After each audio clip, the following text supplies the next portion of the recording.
Welcome to episode 3 of Ghost Stories at the Cottage. I'm your host Natasha, and tonight I'll be reading part 3, the finale of the Cursed Teacup. On the day Mrs. Finch missed work for the first time in 20 years, Gwen knew there was something wrong, and she knew exactly what was happening. Let's analyze the teacup. She practically slammed it down in front of Spencer in the library. Let's figure out a way to break this curse. We need to fix this. Mrs. Finch is dying. Did you drink from the teacup? Spencer asked. Yes. Spencer sighed. Let's get to work, he said. They spent days poring over every book in the library. Then they went home and read every online article they could find on the subject.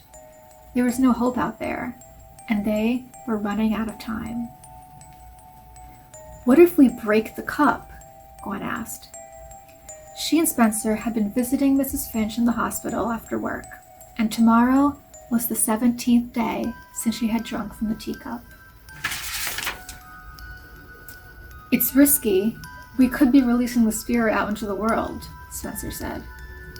But I guess you don't have any other options. Let's try it.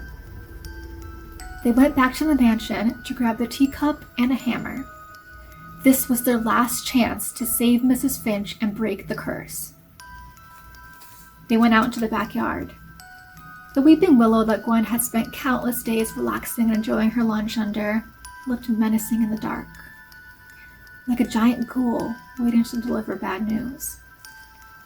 Gwen couldn't look at it. She turned around, placed the teacup on the ground, raised the hammer over her head, and swung it down with all her might. And nothing happened. The hammer bounced right off the surface of the teacup. She couldn't believe it. She tried again and again and again. Spencer took the teacup from her and tried smashing it against the house. Nothing worked. The cursed cherry blossom teacup was indestructible.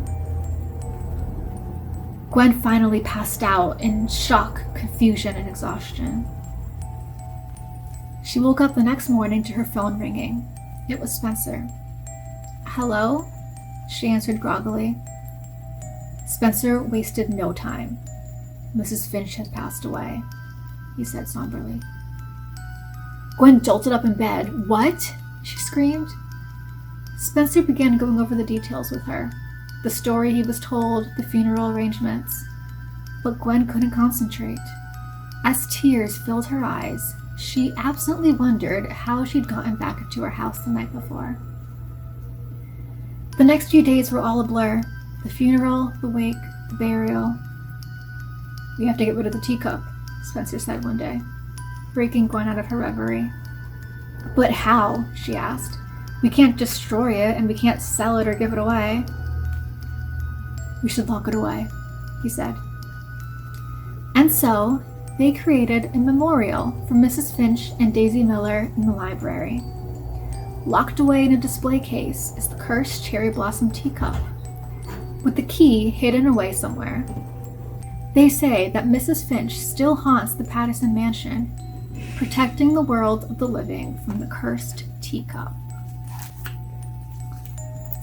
And that was the Cursed Teacup. I hope you enjoyed this story, and I hope that you'll join us next week for another ghost story. Have a great night.